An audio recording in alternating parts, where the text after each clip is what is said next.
चलिए बुलेटिन में अब आगे बढ़ेंगे। चमोली की आपदा को आज 4 दिन हो गए हैं, लेकिन मलबे में दबे लोगों की अब तक कोई खबर नहीं है। घर वालों की आंखें पूरी तरीके से इंतजार में पथरा चुकी हैं। वहीं इस आपदा में रुड़की का एक युवक भी लापता है, जिसको लेकर परिवार में मातम का माहौल छाया हुआ है। उक्त युवक पिछले 1 साल से निर्माणाधीन बांध में टनल के अंदर जेसीबी चलाने का काम करता था और एक सैलाब आया जिसने सब कुछ तोड़कर रख दिया, जिसने छोड़े बर्बादी के कुछ निशान। एक ऐसा सैलाब जिसने दे दिए जख्म जिंदगी भर के। मलबे का सैलाब, देवभूमि में कुदरत का कहर देखने को मिला।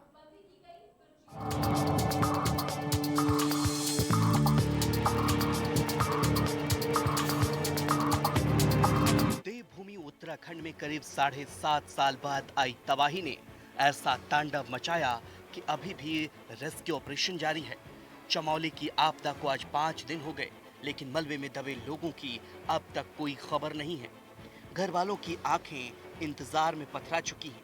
वहीं इस आपदा में रुड़की का एक युवक भी लापता है, जिसको लेकर परिवार में मातम का माहौल छाया हुआ है।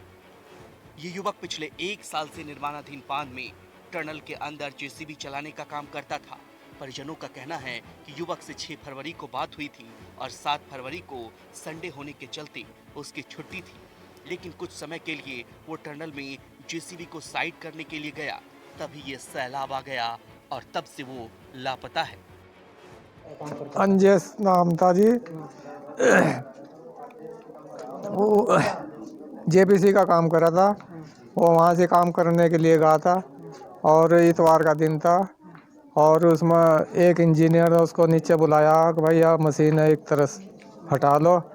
वो ऊपर से नीचे गया और एकदम ऊपर से माल मलबा पानी बर्फ जो भी कुछ आया था वो सारा एकदम जा पड़ा और उसका आज तो कोई पता नहीं, 4 दिन हो गया उसको। 7 फरवरी को उत्तराखंड के चमोली जिले में ग्लेशियर टूटने की घटना के बाद रुड़की के सोहलपुर गांव का युवक अंजेश, जो पिछले 1 साल से निर्माणाधीन बांध के टनल के अंदर जेसीबी चालक था, इस हादसे का शिकार हुआ है और तब से लापता है। युवक के लापता होने के बाद से परिजन परेशान है। परिजनों का कहना है कि 6 फरवरी को उससे आखिरी बार बात हुई थी। मैं उसका बड़ा भाई हूँ। 2 और बड़े हैं, ठीक है, 2 सिस्टर है, परिवार है हमारा घर में सब। और शामली पहले करता था, उसके बाद उसे वहाँ पे काम मिल गया, वहाँ पहुँच गया वो 1 साल से चमोली में, जहाँ पावर हाउस बनना था वो। तो वहाँ पे 1 साल से काम चल रहा था रेगुलर, कोई दिक्कत नहीं थी, काम चल रहा था। और ये हादसा हुआ संडे वाले दिन 8 में, और छुट्टी का दिन था उसका। बस जो अधिकारी लोग जा रखे थे वहाँ पे, जे लोग जा रखे थे, उन्होंने फ़ोन करके बुलाया उसे वापसी कि भाई अपनी ये जेसीबी है थोड़ा साइड में लगा दे। वो भी सेंटर में खड़ी थी वहाँ पे। तो वहाँ से रूम से नीचे आया, उसने हटाई वो।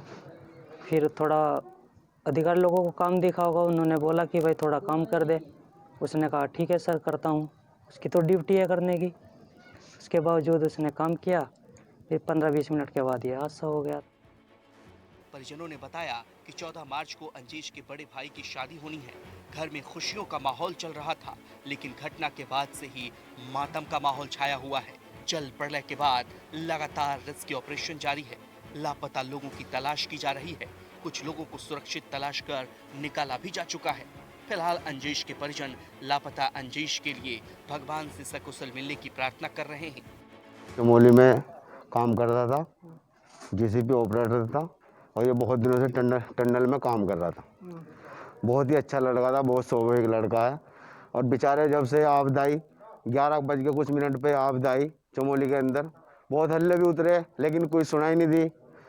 नीचे बहुत काम कर रहे थे, अपनी जेसीबी हटाने के लिए गया था। कुछ अधिकारी ने उन्हें कहा भाई तुम्हें थोड़ा सा काम करना, जो काम कर दे। बेचारा अंदर काम करने के लिए चला गया और फिर आपदा आ गई। फिर उसका कोई अता पता अब तक लगा नहीं। इनके परिवार के लोग वहाँ पे गए हुए हैं, अभी में थोड़े थोड़े बता भी रहे हैं, लेकिन अंदर से कोई अभी सूचना ऐसी नहीं है। सवाल ये है कि पहाड़ों का दर्द इस भयावह घटना के बाद एक बार फिर उभर गया है। हम सुकून की तलाश में पहाड़ों का रुख करते हैं, लेकिन अंधाधुंध परियोजनाओं की होड़ में पहाड़ों को मुसीबत में डालने से पहले एक पल नहीं सोचते। अब पीछे छूट गए हैं तो तबाह हो चुके परिवार। ब्यूरो रिपोर्ट, इंडिया न्यूज उत्तर। इसी के साथ फिलहाल के लिए हमारी खास पेशकश में बस इतना ही। बड़ी खबरों के लिए लगातार आप बने रहिए हमारे साथ। नमस्कार।